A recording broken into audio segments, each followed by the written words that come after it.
नमो सिद्धाण, नमो आयर्याण, नमो ओवध्यायाण, नमो लोये सव साहुण, ऐसो पंच नमोकारो सव पाव प्रणासनो, मंगलानंत सम्मेसिं पड़ मंग हवै मंगलम। जिन शासन जिन वाणी सदा जयवंत हो, श्रवण संग सदा अविचल मंगल हो। मुक्ति को प्राप्त श्रमण भगवान महावीर स्वामी, उनकी परम पावन कल्याणी भागवती वाणी वाचक प्रमुख श्री इंद्रभूति गौतम आदि गंधर्व भगवंत, युग प्रधानाचार्य परम पूज्य श्री सुधर्मा स्वामी जी महाराज, उनकी परम पावन पाठ परंपरा वर्तमान आचार्य ध्यान योगी परम पूज्य श्री शिव मुनि जी महाराज एवं गुरुजन सबके पावन चरण सरोजों में मेरा अनंत अनंत बार वंदना नमस्कार।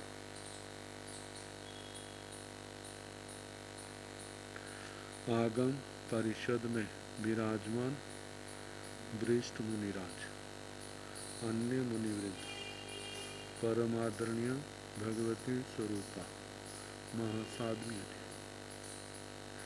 श्री स्थानक सूत्र की वाचना प्रारंभ है। चतुर्थ स्थान का तृतीय उद्देशक सुनाया जा रहा है। कल सुना रहे थे 4 प्रकार के आचार्य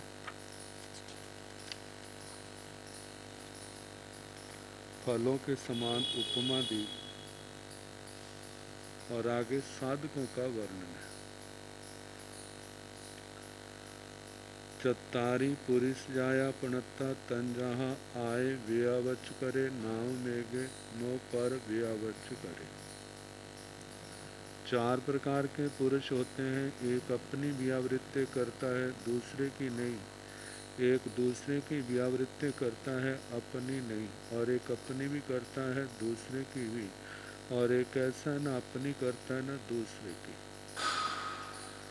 तो अब आगे कहा है, चत्तारी पुरुष जाया पणत्ता तन जहाँ करे, नाव मेघे व्यावच्चम नो परीक्षय। परीक्षय नाम मेघे व्यावच्चम नो करे। एगे व्यावच्चम करे भी परीक्षय भी। एगे नो परीक्षय नो व्यावच्चम करे। मतलब 4 प्रकार के पुरुष कहे हैं। एक ऐसे हैं जो स्वयं दूसरों की व्यावृत्ति करता है। करे नाम मेघे व्यावच्चम, व्यावृत्ति करता है, नो परीक्षय, इसके बदले में दूसरे मेरी व्यावृत्ति सेवा करे ऐसी चाहना नहीं करता। परीक्षय नाम मेघे व्यावच्चम नो करे। एक ऐसा है, दूसरों से व्यावृत्ति चाहता तो है लेकिन वो करता नहीं। तीसरे ऐसे हैं जो स्वयं भी सेवा करते हैं और दूसरों से सेवा की इच्छा भी रखते हैं। और एक ऐसे हैं, ना स्वयं सेवा करते हैं ना दूसरों से इच्छा रखते हैं। तो बताया है पहले पंग में तो निष्क्रिय एवं समर्थ व्यक्ति आते हैं। भियावृत्ति करते हैं, दूसरों से चाहना नहीं करते। और एक ऐसे हैं दूसरे सेवा चाहते हैं लेकिन सेवा करते नहीं। तो जहाँ पर संघ के प्रमुख, संघ के प्रतिष्ठित आचार्य आदि जहाँ वृद्ध है, रोगी है, इस अवस्था में जहाँ उत्कट तप है, उस समय सेवा चाहते तो हैं लेकिन वो स्वयं करते नहीं। तीसरे में स्थविर कल्पी, जो सेवा करते भी हैं और चाहते भी हैं। तो चौथे भांगे में जिन कल्पी साधकों की ओर संकेत किया है, ना वो किसी की सेवा करते ना किसी से करवाते। फिर आगे फरमाया है चत्तारी पुरिस जाया पणता, तन जहाँ अठ करे नाम मेगे नो मान करे। मान करे नाम मेगे नो अठ करे।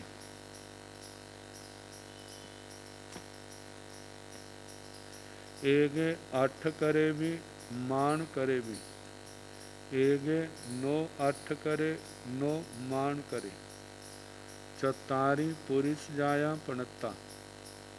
फिर कहा है कि 4 प्रकार के पुरुष होते हैं। उनमें एक ऐसे होते हैं जो दूसरों का कार्य तो करते हैं लेकिन उनका मान नहीं करते। और कुछ पुरुष ऐसे होते हैं, मान करे नाम मेगे नो अठ करे। वे दूसरों का सम्मान तो करते हैं लेकिन उनका कार्य नहीं करते। एगे अठ करे भी मान करे भी। और एक व्यक्ति ऐसे हैं, दूसरों का कार्य भी करते हैं और उनका सम्मान भी करते हैं। एगे नो अठ करे नो मान करे। कई एक ऐसे हैं, ना तो उनका कार्य करते हैं ना ही उनका मान करते हैं।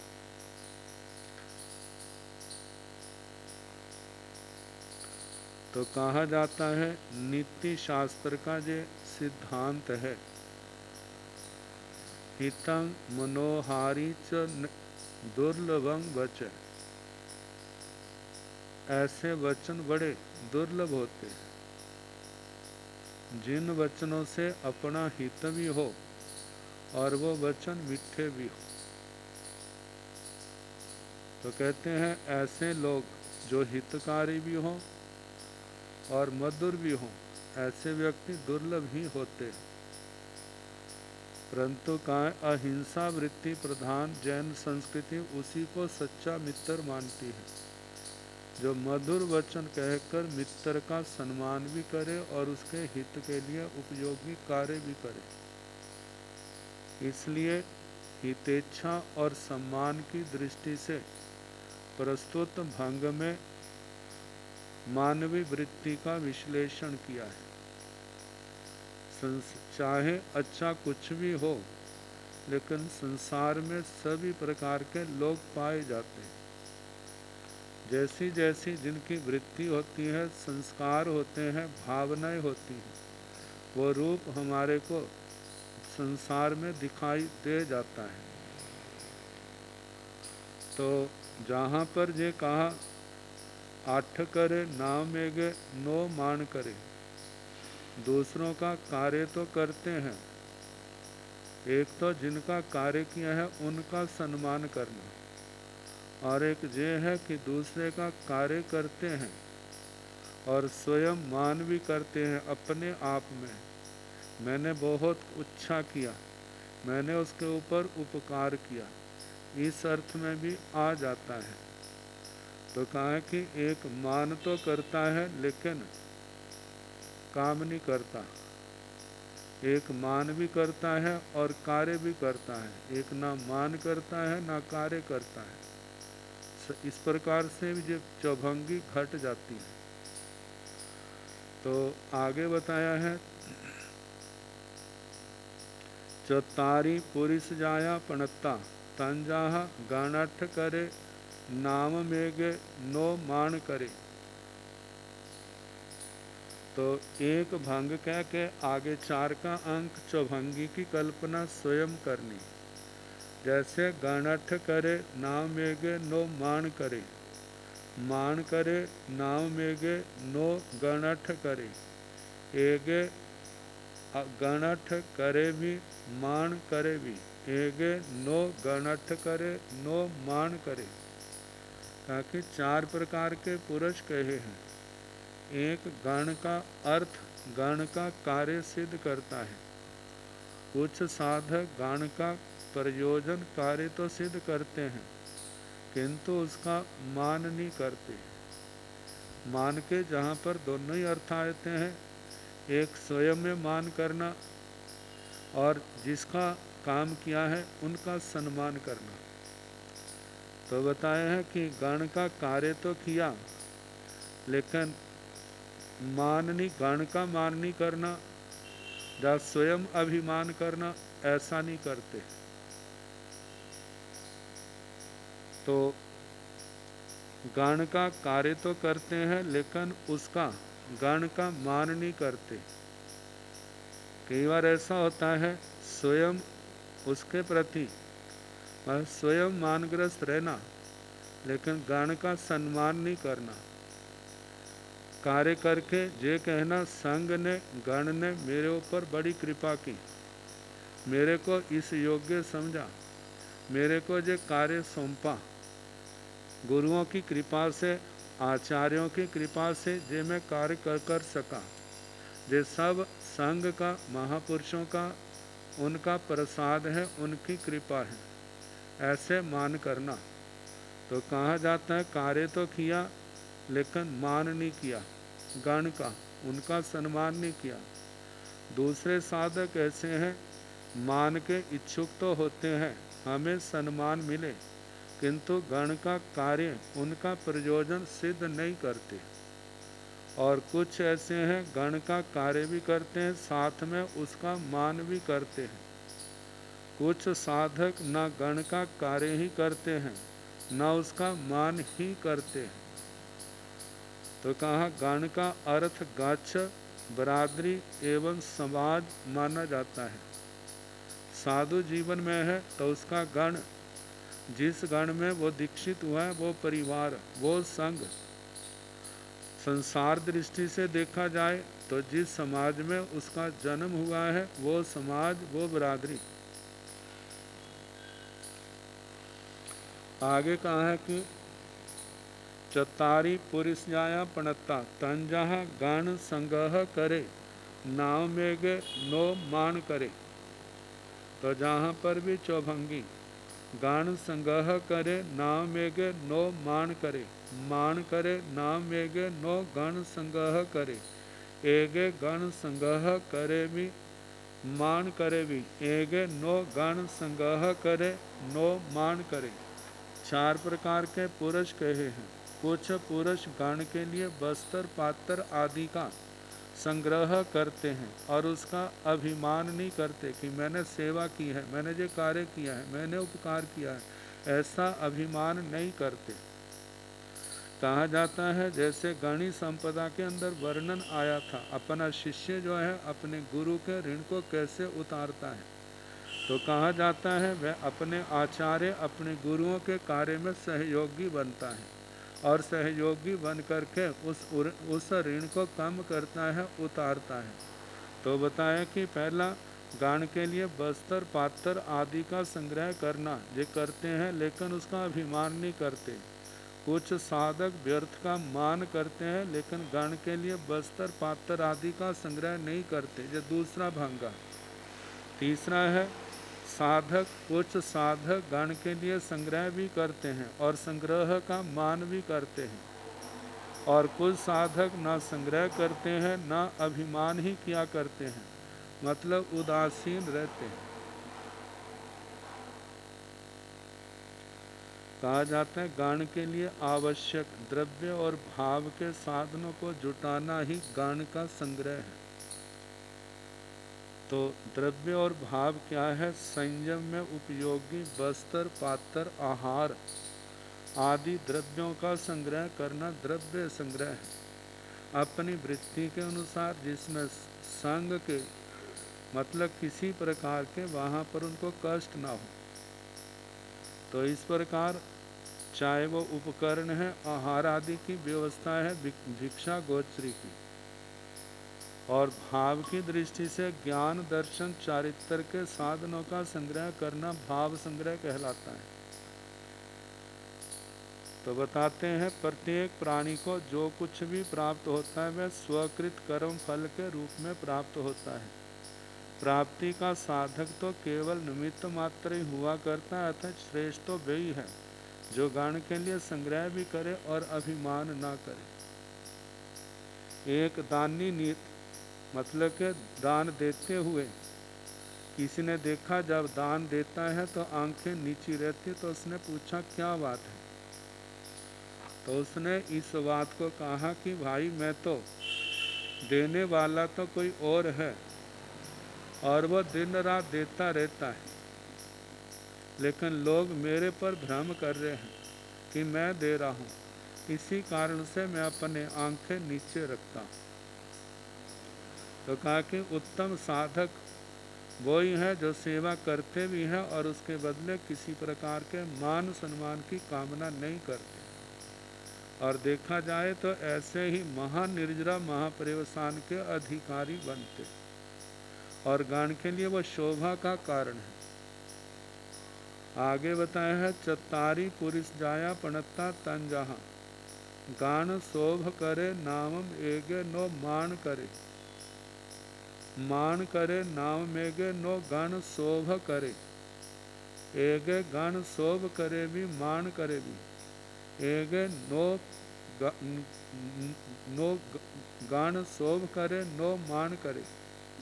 चार प्रकार के पुरुष कहे हैं, जैसे कि एक गण की शोभा करता है, गण की शोभा बढ़ाता है लेकिन अभिमान नहीं करता। एक मान तो करता है लेकिन गण की शोभा नहीं बढ़ाता, और एक गण की शोभा भी बढ़ाता है और मान भी करता है, और एक न गण की शोभा बढ़ाता है न मान ही करता है।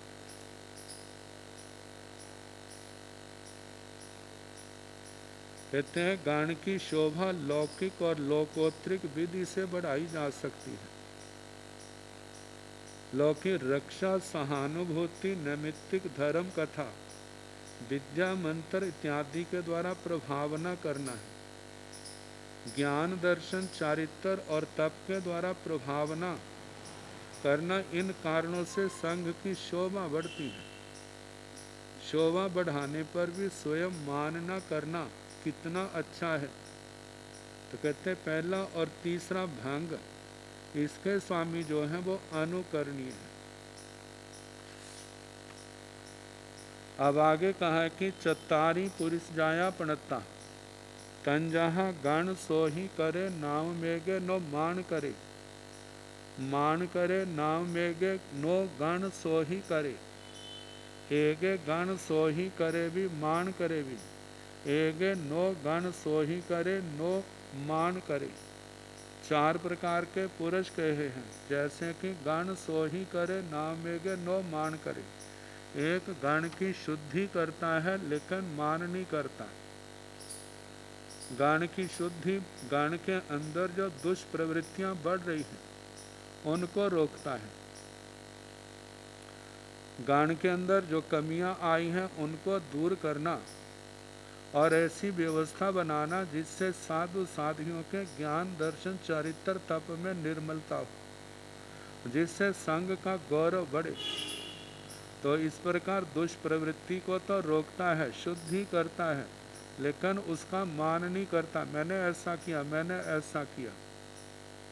और एक केवल मान ही करता है किंतु दुष्प्रवृत्ति को रोककर शुद्धिकरण नहीं करता।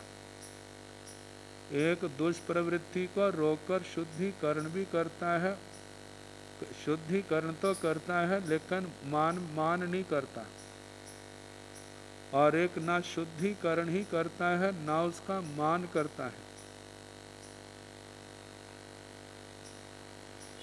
तो बताया है गान में बढ़ते हुए रीति रिवाज, कुप्रथाएं, विकृतियां, आडंबर, अपव्यय, दुष्प्रवृत्तियां जो सब समाज के लिए, साधकों के लिए घातक हैं, उनकी रोकथाम जुगानुरूप करते रहना चाहिए। इस शुभ प्रवृत्ति को ही शुद्धिकरण कहते हैं। शुद्धिकरण से ही समाज की भलाई होती है। इस प्रकार की संग सेवा करने से भी जीव कल्याण का भागी बनता है। आगे फिर ये चौभंगियाँ, उनका वर्णन धर्म और व्यक्ति को लेकर के। चतारी पुरुष जाया पणता तन जहा रूवं नाम मेघे जहाई नो धम्मं, धम्मं नाम मेघे जहाई नो रूवं, एगे रूवं भी जहाई धम्मं भी जहाई, एगे नो रूवं जहाई नो धम्मं। भगवान फरमा रहे हैं कि 4 प्रकार के पुरुष कहे। तंजाहा जैसे के रूवं नाम मेघे जहाई नो धम्मं। एक व्यक्ति ऐसा है जो किसी कारणवश भेष को तो छोड़ देता है, साधु जीवन में भेष को छोड़ दिया लेकिन धर्म को नहीं छोड़ा, धर्म की आराधना वैसे ही कर रहा है। धम्मं नाम मेघे जहाई नो रूवं। कोई ऐसे भी होते हैं धर्म को तो छोड़ देते हैं लेकिन ग्रहण किए हुए साधु जीवन के भेष को नहीं छोड़ते। एगे रूवम भी जहाई धम्मम भी जहाई। और एक ऐसे हैं भेष भी छोड़ देते हैं और धर्म भी छोड़ देते हैं। एगे नो रूवम जहाई नो धम्मम। और एक ऐसे हैं ना तो साधु के भेष को छोड़ते हैं ना ही धर्म को छोड़ते। तो पहला भंग बताया है, साधु भेष छोड़ देता है, धर्म नहीं। ये तो कभी सांप्रदायिक द्वेष के कारण, जब देशों, किसी भी देश में वैर विरोध बढ़ गया तो उस समय जीवन की रक्षा के लिए कारणवश उस समय के लिए भेद छोड़ दिया लेकिन धर्म नहीं छोड़ा। दूसरे स्थान पर पहुंच करके पुनः अपने भेष को धारण कर लिया। कहा जे अपवादिक स्थितियां हैं, परिस्थितिवश भेद छोड़ना लेकिन धर्म की आराधना, संयम तप की आराधना पूर्ववत पहले के समान ही पालन कर रहा है। और दूसरा है धर्म छोड़ दिया लेकिन भेष नहीं। जहाँ पर कई परिस्थितियाँ, मन के अंदर श्रद्धा नहीं, आचरण नहीं, जो सोचता है भेष छोड़ दिया तो मेरा निर्वाह कैसे होगा, तो जो केवल निर्वाह मात्र के लिए भेष रखा है, ना धर्म के प्रति श्रद्धा और ना ही उसका आचरण। तीसरा है कि जहाँ धर्म को छोड़ते हैं उसके साथ भेष को भी छोड़ देते हैं। और चौथे ऐसे हैं ना भेष छोड़ते हैं ना धर्म छोड़ते हैं, भेष में धर्म की आराधना सम्यक प्रकार से कर रहे हैं। जहाँ पर अपनी आत्मा का कल्याण कर रहे हैं वहाँ पर धर्म संग का भी गौरव बढ़ा रहे हैं। तो इस प्रकार धर्म और भेष को लेकर के ये चौभंगी बनाई। अब इसके आगे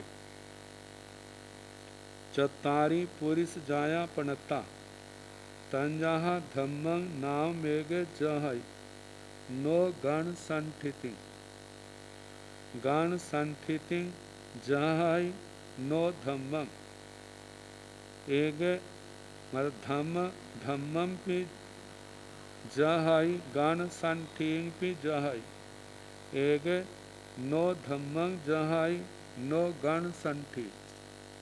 चार प्रकार के पुरुष कहे हैं, जैसे कि एक धर्म को धम्मं नामेगे जहाई, धर्म को तो छोड़ देते हैं लेकिन गण की मर्यादा को नहीं छोड़ते। जो जो गण के अंदर मर्यादाएं बताई हैं उनका पालन करते हैं। कहते कुछ साधक श्रुत और चारित्र धर्म को छोड़ देते हैं किंतु गण मर्यादा नहीं। कुछ साधक गण मर्यादा को छोड़ देते हैं किंतु चारित्र धर्म को नहीं छोड़ते। कुछ साधक धर्म और गण मर्यादा दोनों को छोड़ देते हैं। कुछ साधक ना धर्म को छोड़ते हैं ना गण मर्यादा को छोड़ते हैं। तो जहाँ पर कहा कि स्थविरों ने वर्तमान काल को लक्ष्य रखकर गण की रक्षा और उसके विकास के लिए जो जो नियम की धाराएं बनाई हैं उन्हें गण स्थिति या गण मर्यादा कहते हैं। गच्छ की नियमावली निर्माण करते समय श्रुत और चारित्र रूप धर्म का ध्यान अवश्य रखा जाता है कि इनमें किसी प्रकार का ह्रास ना हो, ये बढ़ने चाहिए। तो श्रुत चारित्र धर्म की रक्षा के लिए ही ये सारी जो नई मर्यादाएं नियम बनाए जाते हैं। तो कहते हैं वृत्तिकार ने इस चतुर्भंगी को श्रुत धर्म विषयक निरूपित किया है। मतलब श्रुत धर्म मतलब वृत्तिकार ने ऐसा किया, लेकिन आचार्य मार्ग ने श्रुत और चारित्र धर्म दोनों को लिया है। मतलब कुछ ऐसे हैं श्रुत चारित्र को छोड़ देते हैं लेकिन गण मर्यादा नहीं। कोई गण मर्यादा छोड़ देते हैं, चारित्र धर्म को नहीं। कुछ दोनों को छोड़ देते हैं, कुछ दोनों में से किसी को भी नहीं छोड़ते। आगे बताया है चत्तारी पुरुष जाया पणता तंजाहा पिय धम्मे नामेगे नो दड़ धम्मे दड़ धम्मे नामेगे नो पिय धम्मे एगे पिय धम्मे भी दड़ धम्मे भी एगे नो पिय धम्मे नो दड़ धम्मे। चत्तारी पुरुष जाया पणता चार प्रकार के पुरुष कहे। तंजहा जैसे के पिय धम्मे नामेगे नो दड़ धम्मे। एक व्यक्ति ऐसे हैं जिनको धर्म प्यारा लगता है और एक व्यक्ति ऐसे भी होते हैं जहाँ धर्म प्यारा लगता है वहाँ धर्म पालन करने में दृढ़ है। कैसा भी परिचय आए, उपसर्ग आए, वो धर्म संयम तप की आराधना में दृढ़ रहते हैं, किसी भी प्रकार के दोष का सेवन नहीं करते। तो प्रिय धर्मी जिनको धर्म अच्छा लगता है, प्यारा लगता है, और दृढ़ धर्मी के मुसीबत आने पर भी, विकट प्रतिकूल परिस्थितियों में भी अपने धर्म के अंदर दृढ़ रहते हैं।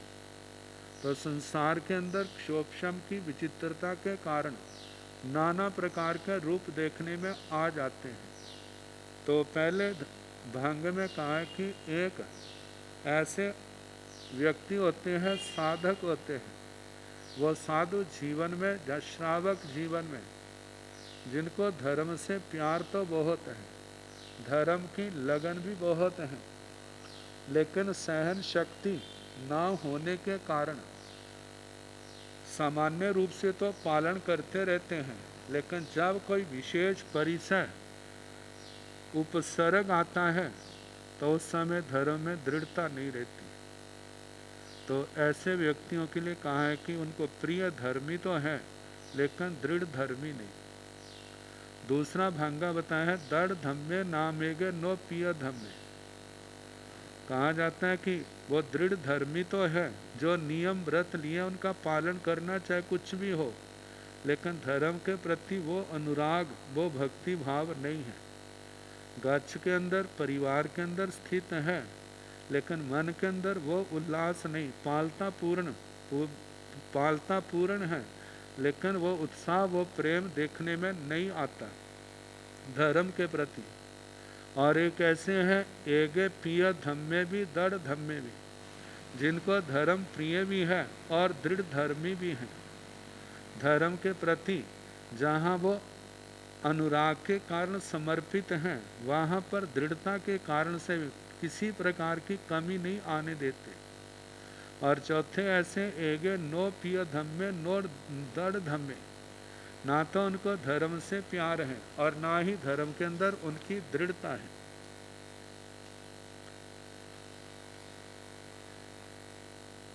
तो जहाँ पर बताया जो सुख दशा में धर्म का आराधक होता है वह प्रिय धर्म हो, और जो प्राणांत कष्ट आ जाने पर भी ग्रहण की हुई प्रतिज्ञा को भंग नहीं करता, उसमें दृढ़ रहता है, उसे दृढ़ धर्मा या दृढ़ धर्मी कहा जाता है।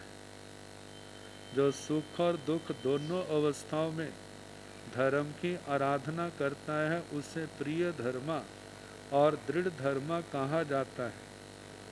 पौद्गलिक सुख को लक्ष्य में रखकर जो धर्म करता है वह प्रिय धर्मा, संबर और निर्जरा को लक्ष्य में रखकर जो धर्म का उपार्जन करता है उसे दृढ़ धर्म कहा है, दृढ़ धर्मी कहा है। जो धर्म से सर्वथा विमुख है वह चौथे भाग के अंदर उनका समावेश होता है। तो अब आचार्यों के संबंध में वर्णन आता है, फिर उसके बाद अंतेवासी चत्तारी आयरिया पणत्ता तंजाहा पवायणा रिय नाव मेगे नो उवठावनायरिये नाव मेगे नो पवायणायरिये एगे पवायणायरिये भी उवठावनायरिये भी एगे नो पवायणायरिये नो उवठावनायरिये धम आयरिये। कहा कि चत्तारी आयरिया प्रणता चार प्रकार के आचार्य कहे। तो आचार्य को दो शब्द, एक प्रव्राजना और एक उपस्थापना। प्रव्राजना का मतलब दीक्षा देना, दीक्षा संयम में उपस्थित करना, और उपस्थापना से मतलब है महाव्रतों के अंदर स्थित करना, महाव्रतों में महाव्रत आरोपित करना, जिसमें छेदोपस्थापनी चरित्र आता है। तो बताए चार प्रकार के आचार्य तंजहा कहे हैं, जैसे कि पब्बाई नायरिय नाव मेगे नो उवठावनायरी। एक आचार्य ऐसे हैं प्रव्रज्या तो देते हैं लेकिन महाव्रतों में स्थापित नहीं करते, मतलब महाव्रतों में कोई और स्थापित करता है और की ड्यूटी लगा देते हैं। उवठाए नायरिये नाव मेगे नो पब्बाई नारी, एक ऐसे हैं छेदोपस्थापनी चरित्र में स्थापित करते हैं लेकिन प्रव्रज्या नहीं देते। एगे पब्बाई नायरिये भी उवठाए नायरिये भी उवठाव नायरिये भी, एक ऐसे हैं जो प्रव्रज्या भी देते हैं और महाव्रतों में आरोप स्थापित भी करते हैं। एगे नो पब्बाई नायरिये नो उवठाव नायरिये, एक ना तो प्रव्राजना आचार्य हैं ना ही उपस्थापना आचार्य, मतलब ना उन्होंने दीक्षा दी और ना उन्होंने महाव्रतों में आरोप स्थापित किया। उनके लिए कहा है कि ऐसे आचार्य के धम्मार्य धर्माचार्य, क्योंकि कई बार ऐसा होता है धर्माचार्य उपदेश आदि दिया लेकिन दूर है, दीक्षा के टाइम दूर है, तो उस समय जो पास में है वो ही दीक्षा देते हैं और व्यवस्था के अनुसार महाव्रतों में आरोपित करते हैं। कहते हैं दीक्षा देने वाले गुरु को प्रव्रजनाचार्य कहते हैं। छेदोपस्थापनीय चारित्र का आरोप करने वाले को उपस्थापनाचार्य कहा जाता है। जो इन पवित्र कार्यों में सिद्ध हस्ते हैं, ऐसे साधु को आचार्य या दीक्षा गुरु भी कहा जाता है। आगे कहा है कि चतायरी आयरिया पणता तन जहाँ उदेशनायरिय नाव मेघे नो वायनायरिय। तो जे चौभंगी उदेशनायरिय नाव मेघे नो वायनायरिय। वायना वायनायरिय नाव मेघे नो उदेशनायरिय। एगे वायन उदेशनायरिय भी वायनायरिय भी। एगे नो उदेशनायरिय नो वायनार्य धम्म आर्य। कहा कि 4 प्रकार के आचार्य कहे, जैसे कि उदेशनार्य नामेगे नो वायणी। एक उदेशनाचार्य तो हैं लेकिन वाचनाचार्य नहीं है। एक वाचनाचार्य हैं लेकिन उदेशनाचार्य नहीं। एक उदेशनाचार्य भी हैं, वाचनाचार्य भी हैं। एक ना उदेशनाचार्य है ना वाचनाचार्य, केवल धर्माचार्य। तो बताया है कि अध्ययन के विषय में जो मार्ग प्रदर्शक होते हैं, जो शिष्य को अंग आदि सूत्रों के अध्ययन के योग्य बनाने वाले होते हैं, उन्हें उदेशनाचार्य कहा जाता है।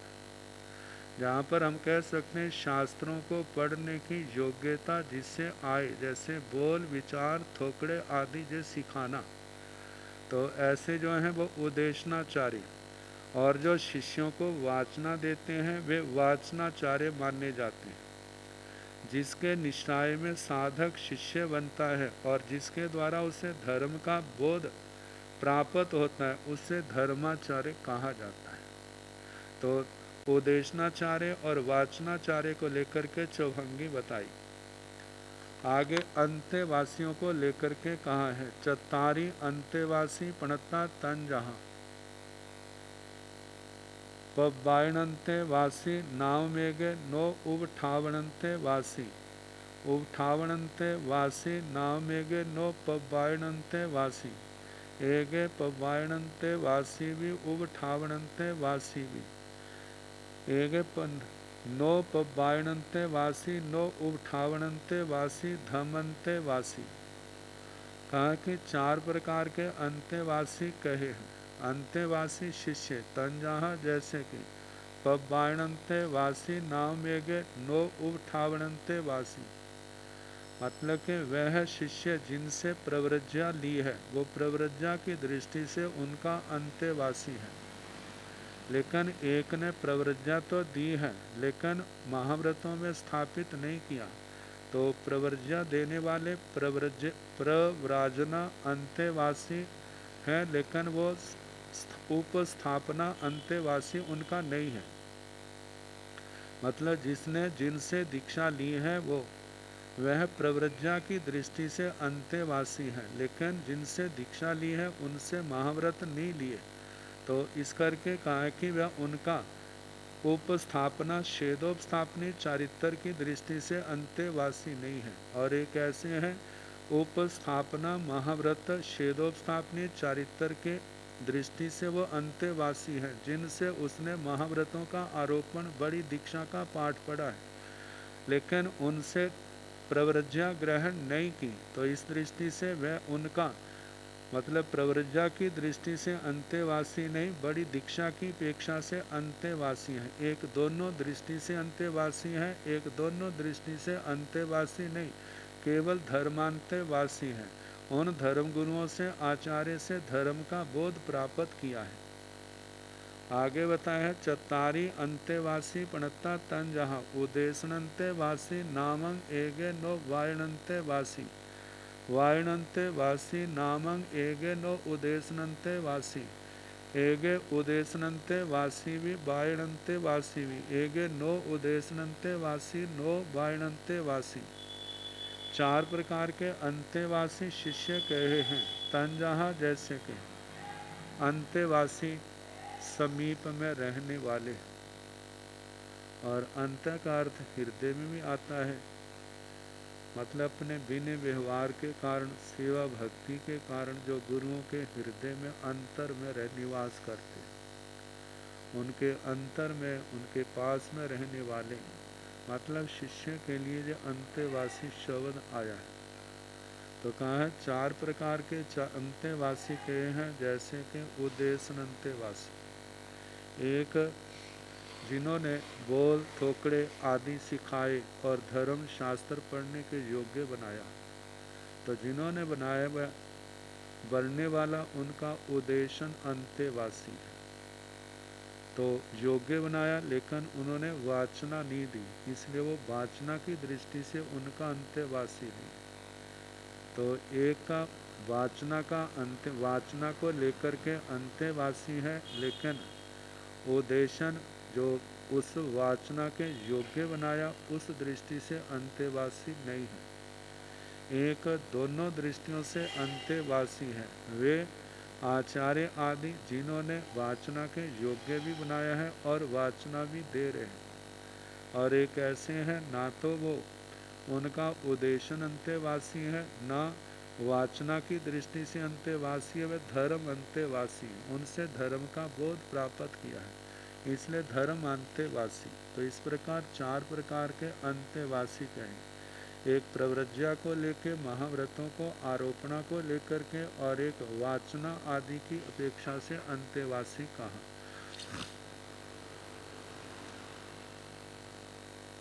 आगे अनाराधक और आराधक कहा जाता है। क्षोभशम की बड़ी विचित्रता होती है। क्षोभशम का संबंध इसका उम्र से नहीं है। कितने ऐसे होते हैं बड़ी उम्र के हैं, तो उसमें भी बड़ी आयु के भी क्षोभशम वाले भी होते हैं, हलकर्मी और भारी कर्मी जीव भी होते हैं। छोटी आयु में भी हलकर्मी भी होते हैं और भारी कर्मी भी होते हैं। तो बताया जाता है जो तो आत्मा हलकर्मी है, हलकर्मी जिनके कर्म हल्के हैं, वो किसी भी अवस्था में हो उनके लिए धर्म का आराधन करना आसान होता है। और जिनके कर्म बड़े गाढ़े हैं, प्रगाढ़ हैं, वो किसी भी अवस्था में क्यों ना हो उनके लिए धर्म आराधना करने में कठिनाई आती ही है। तो जिनका मनोबल है, आत्मबल है, वे तो आने वाली परिस्थितियों को समता से सहन करते हुए भारी कर्मी भी हों तो वो उन कर्मों को भी उखाड़ देते हैं। यदि क्षोभशम इतना नहीं है, आत्मबल इतना नहीं है, तो उनके लिए संयम तप के मार्ग पर बढ़ना मुश्किल होता है। तो इस बात को लेकर के जहाँ पर साधकों के, साधु साध्वी के, श्रावक श्राविका के 4 रूप बताए, चत्तारी निगंथा पणता तंजाहा रायणीय समणे निगंथे महाकम्य महाक्रिय अणायाबी असमय धम्मस अनाराहाय भवे रायणीय समणे निगंथे अपकम्य अपक्रिय आयाबी समय धम्मस आराहाय भवे। ओम रायणीय समणे निगंथे महाकम्य महाक्रिय अनायामी असमय धम्मस अनाराहाय भवे। ओम रायणीय समणे निगंथे अपकम्य अपक्रिय आयामी समय धम्मस आराहाय भवे।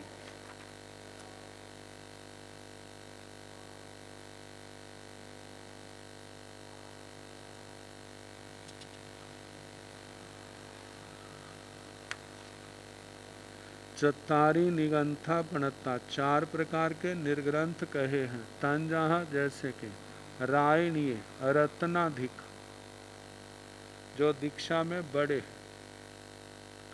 समणे निगंथे श्रमण निर्ग्रंथ, लेकिन कैसे हैं, महाकम्य महाकर्मों वाले, भारी कर्मी कह सकते हैं, प्रगाढ़ कर्म है जिनके, महाक्रिया वाले।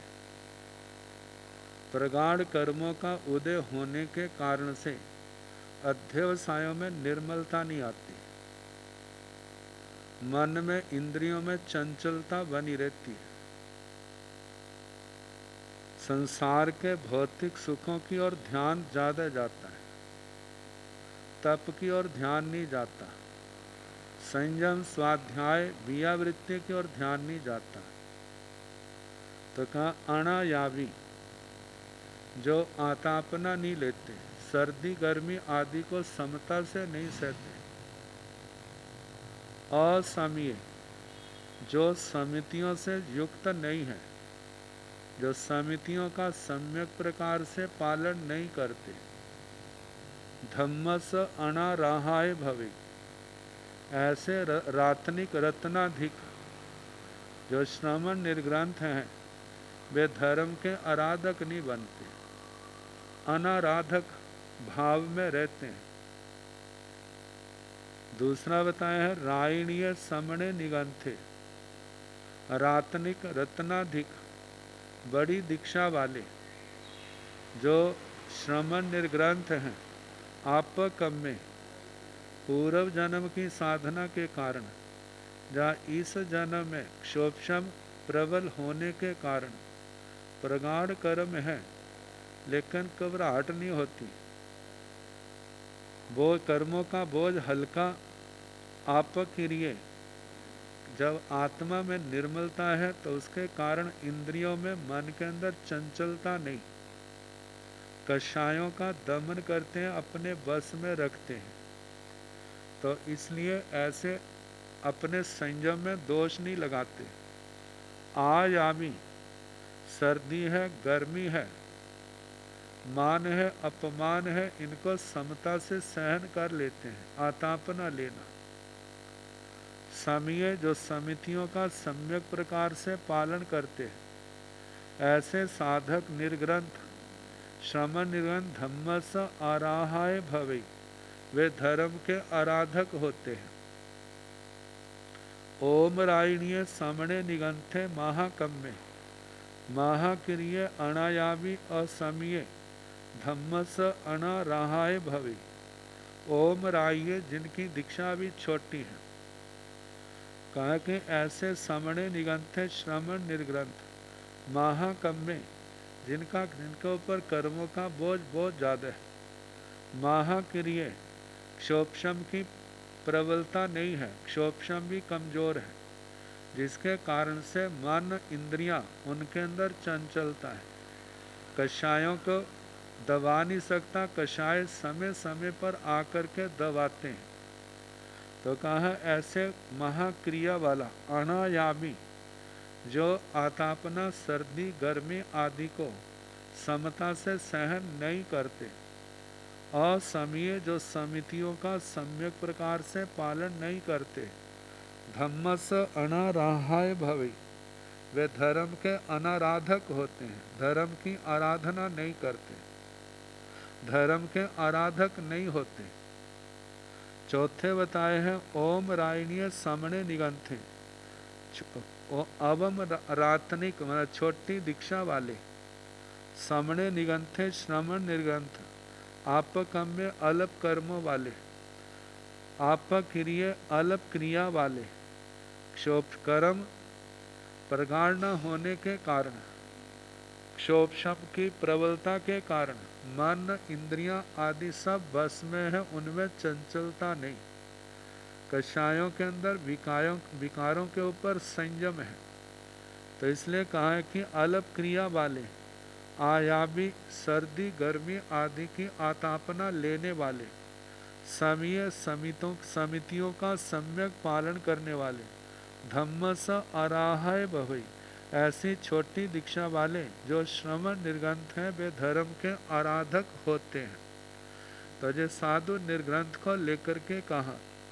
अब इसके आगे चत्तारी निगंथियों पणत्ताओं, चार निर्ग्रंथियां भी चार प्रकार की कही हैं। तंजहा, जैसे कि रायणिया समणी निगंथी एवं चेव, जैसे निर्ग्रंथों के चार रूप कहे, ऐसे निर्ग्रंथियों के भी चार रूप कहने। बड़ी दीक्षा वालों के दो रूप हैं और छोटी दीक्षा वालों के भी दो रूप हैं। एक तो प्रगाढ़ कर्मों की, जिनके कर्म प्रगाढ़ हैं, और एक कर्म जिनके कर्म हल्के हैं, जिनके प्रगाढ़ कर्म हैं, चाहे वो बड़ी दीक्षा वाले चाहे वो छोटी दीक्षा वाले हैं, कर्मों का प्रबल उदय होने के कारण वे धर्म की सम्यक आराधना से वंचित हो जाते हैं।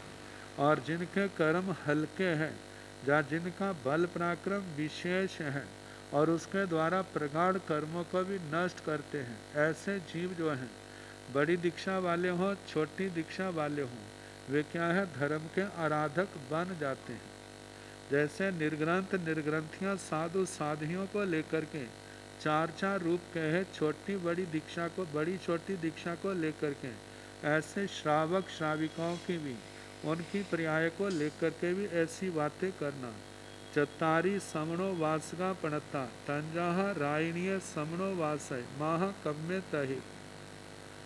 तो इनका भी चार प्रकार के श्रवणोपासक हैं, जैसे कि रायणीय रातनिक, जहाँ पर जिसकी श्रवणोपासक की पर्याय ज़्यादा है, तो जिसको श्रावक जीवन लिए लंबा समय हो गया है, ऐसा समणोवास है श्रवणोपासक।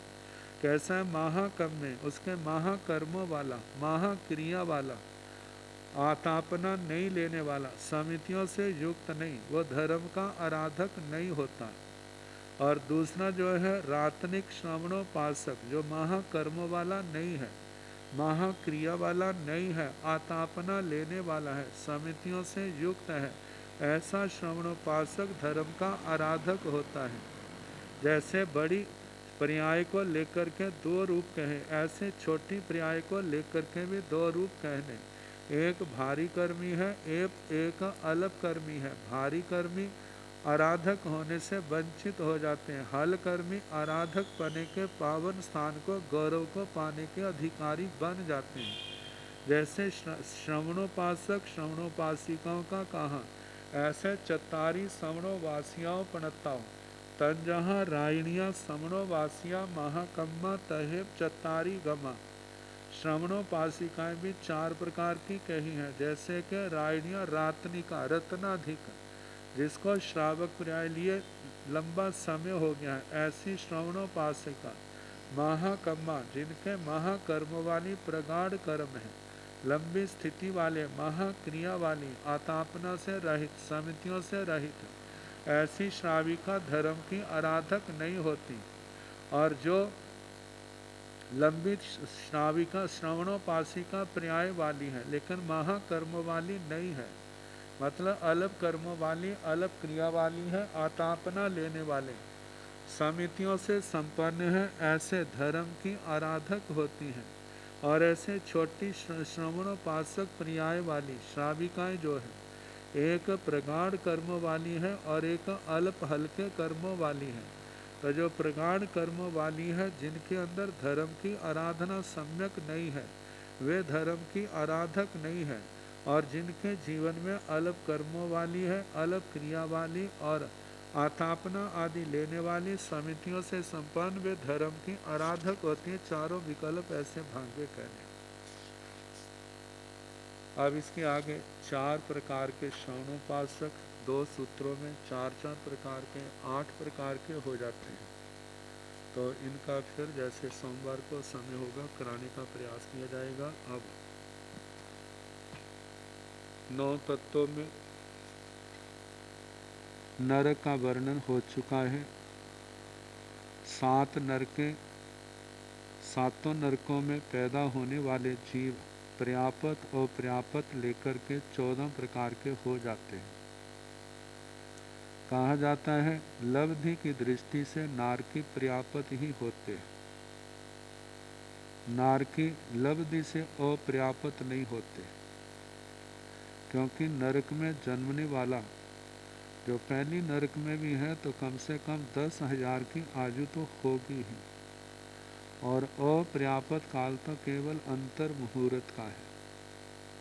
तो अपर्यापत का जो कहा है, जे करण उपकरण की दृष्टि से पर्यापत और पर्यापत की कल्पना है कि जब तक उनको पर्याप्तियाँ पूर्ण नहीं हुई तब तक वो अपर्यापत हैं, और जब पर्याप्तियाँ पूर्ण हो गई फिर उसके बाद वे पर्यापत कहलाते हैं। लब्धि की दृष्टि से सारे ही नारकी क्या होते हैं, पर्याप्त होते हैं, क्योंकि नारकियों में देवता में कोई भी जीव अपर्याप्त अवस्था में काल नहीं करता। तो ऐसे जो 14 भेद हैं, नाना प्रकार की वेदनाएं आदि जो हैं, उन वेदनाओं का वर्णन जो है वह श्री उत्तराधयन सूत्र के 19वें अध्ययन में मृगा पुत्र जी ने अपने शब्दों के द्वारा बड़े विस्तार से कहा है। और श्री प्रश्न व्याकरण सूत्र के अंदर भी जहाँ आश्रव द्वारों का वर्णन आता है, प्राणातिपात आश्रव का, तो ऐसे स्थानों पर नरकों में कैसे कैसे उनको वेदनाएं सहनी पड़ती हैं, उन सब का विस्तार से वर्णन है। और 15 प्रकार के परमाधर्मी देव जो हैं, जिनका देव प्रकरण में वर्णन आएगा। भवनपति देवों में तो कैसे वो अलग अलग परमाधर्मी उन नारकियों को कैसे वेदना देते हैं। तो अब इसके आगे त्रियंचों के 48 भेद हैं, जिनके अंदर एक इंद्रिय से लेकर के पंच इंद्रियों तक, एक इंद्रिय से 4 इंद्रिय तक तो सारे ही जीव त्रियंच हैं। और पंचेंद्रियों में देखा जाए तो नारकी, देवता और मनुष्यों को छोड़ करके शेष जो पंचेंद्रिय जीव हैं वे सारे के सारे त्रियंच हैं। तो बताया है त्रियंचों के 48 भेद हैं।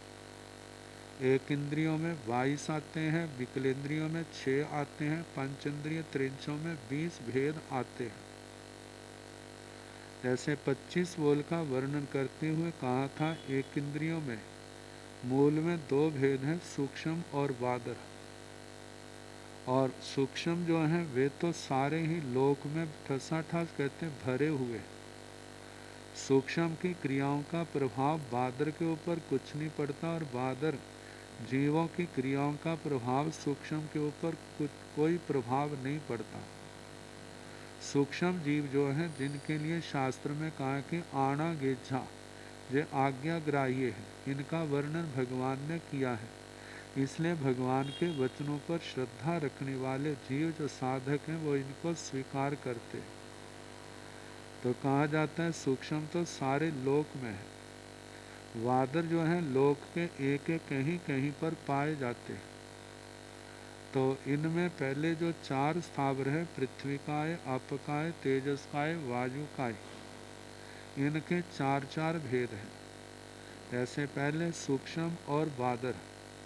तो सूक्ष्म के 2 भेद, पर्याप्त और अपर्याप्त। एक इंद्रियों में 4 पर्याप्तियां पाई जाती हैं। तो जो अपर्याप्त अवस्था में ही काल कर जाते हैं, लब्धि की दृष्टि से अपर्याप्त हैं, उपकरण पूर्ण होने से पहले ही जो मृत्यु को, काल धर्म को प्राप्त हो जाते हैं, वो अपर्याप्त हैं। और एक करण की दृष्टि से अपर्याप्त होते हैं, लेकिन लब्धि की दृष्टि से पर्याप्त होते हैं। ऐसे जीवों को जब तक पर्याप्तियां पूर्ण नहीं होती तब तक वो अपर्याप्त कहलाते हैं। पर्याप्तियां पूर्ण होने के बाद वे पर्याप्त ही होते हैं।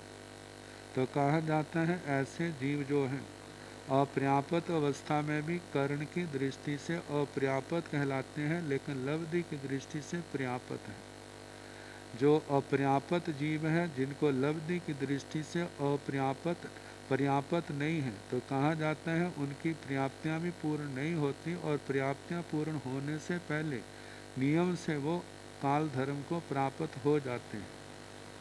तो पर्याप्त और पर्याप्त करके 2 भेद किए जाते हैं। सूक्ष्म के और बादर के भी 2 भेद किए जाते हैं, पर्याप्त और अपर्याप्त। कहा जाता है सूक्ष्म चाहे पर्याप्त है चाहे अपर्याप्त है, चाहे कितने भी हो, बादर की क्रिया से जरा भी प्रभावित नहीं होते। लेकिन जो बादर जीव हैं, चाहे वो एक है चाहे वो अनेक हैं, लेकिन बादर की क्रियाओं से उनके ऊपर प्रभाव पड़ता है। तो इस प्रकार ये पृथ्वी काय के 4 भेद, सूक्ष्म बादर 2, पर्याप्त और पर्याप्त करके 4 हो जाते हैं। ऐसे अपकाय के 4, आपक पृथ्वीकाय मिट्टी है, जिन जीवों का शरीर वे पृथ्वीकाय है। पानी है, जिन जीवों का शरीर वो अपकाय है। और इनके भी सूक्ष्म बादर करके 2 भेद और पर्याप्त अपर्याप्त करके 4 भेद हो जाते हैं।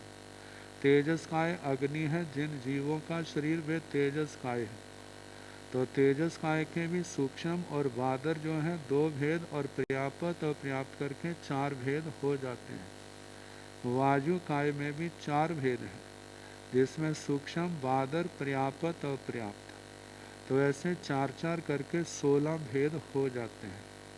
वनस्पति काय के 6 भेद हैं, सूक्ष्म साधारण और प्रत्येक। इनके संबंध में फिर जैसे समय होगा कराने का प्रयास किया जाएगा।